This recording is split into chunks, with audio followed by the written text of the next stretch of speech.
Birdhouse. Ang lungsod na nakapalibot sa lungsod ay isang lumang kuta. Sa likod ng kuta ay may pamayanan na tinatawag na Kurtinagar. Nakatira sa nayon na iyon. Ang lahat ay pumupunta sa lungsod mula sa Paror para sa trabaho. May isang templo na pinangalan ng Kavikirti sa parehong lugar. May palaruan sa harap ng templo. Sa likod ng lugar ay isang lumang simboryo. Ilang kalapati ang naninirahan sa simboryo na iyon. Ang tirahan ng lolo ni Sharanapa sa Kavikirti.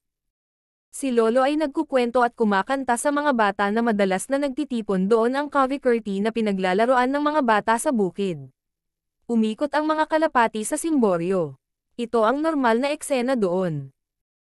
Isang araw nakikinig sina Santosh, Selima, Nataraja, David, Lakshmi, Razia, Rudrama at Teresa sa kanta ni Aja.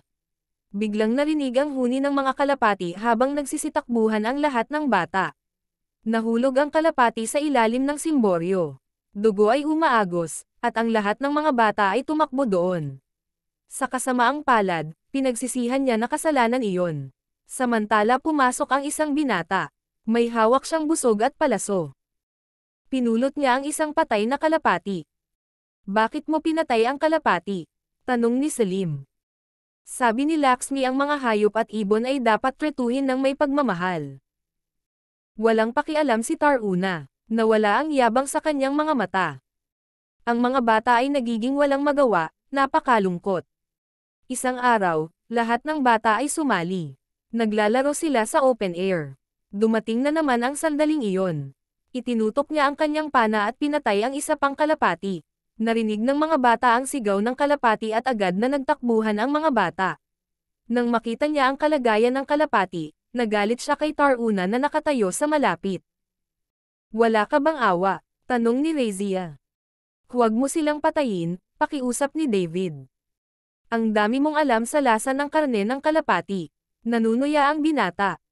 Umakasalanan, bulong ni Teresa. Papatayin ko ang kalapati na ito, sino ba ang iyong mga kalapati? Ibinuhos niya ang sitaw sa ilalim ng simboryo. Napaiwas siya ng tingin. Nahulog ang kalapati. Ang mga buto ay kinakain at lumilipad ang gawaing ito araw-araw. Isang araw, ang mga bata ay nagkalat ng mga buto mula sa simboryo sa Kavikirti. Isang kalapati ang lumapit sa mga bata. Kumain ng mga buto. Nabubuo ang pagkakaibigan sa pagitan ng mga bata at mga kalapati. Apat na patpat ng Selima, dumating si Rudra at nagdala ng mga uhay ng mais mula sa kanyang bukid. Dinala ni David ang lambat, si Senila. Sa paghuhukay ng mababa sa lupa, nagtanim si Radyo ng isang puno sa itaas. Itinali ni Nataraja at Teresa ang lambat sa kanilang paligid. Sina Razia at Lakshmi ay natatakpan ng gering ay naghanda ng isang kubo para sa mga kalapati. Isabit ang mga gilid sa kubo. Ibinuhos niya ang mga buto sa mandalakutira. Ang tubig ay inilagay sa isang bukas na lalagyan ay dumating ang mga buto. Uminom sila ng tubig at nagpapahinga sa nakasabit na gilid. Ang mga bata ay nangangalaga sa kapakanan ng mga kalapati. Namuhay sila ng mapayapa, masaya ang mga bata, at araw-araw na lumalabas ang mga kalapati. Lumipad sila mula sa puno hanggang sa puno at masaya silang nagpalipas ng gabi, nagsama-sama ang mga kubo. Muli silang tumungo sa simboryo. Wala namang swirl, so nagpatuloy ang kanilang routine. Sa ibang araw ay nagpunta siya upang pumatay ng kalapati. Nakatayo sa ilalim ng simboryo naghihintay sa pagdating ng kalapati. Hindi sila nagpakita. Matagal siyang nakatayo sa pagkabigo. Lumingon ang kanyang mga mata kay Kavikirati. Nakita niya ang mga bata na naglalaro sa mga kalapati.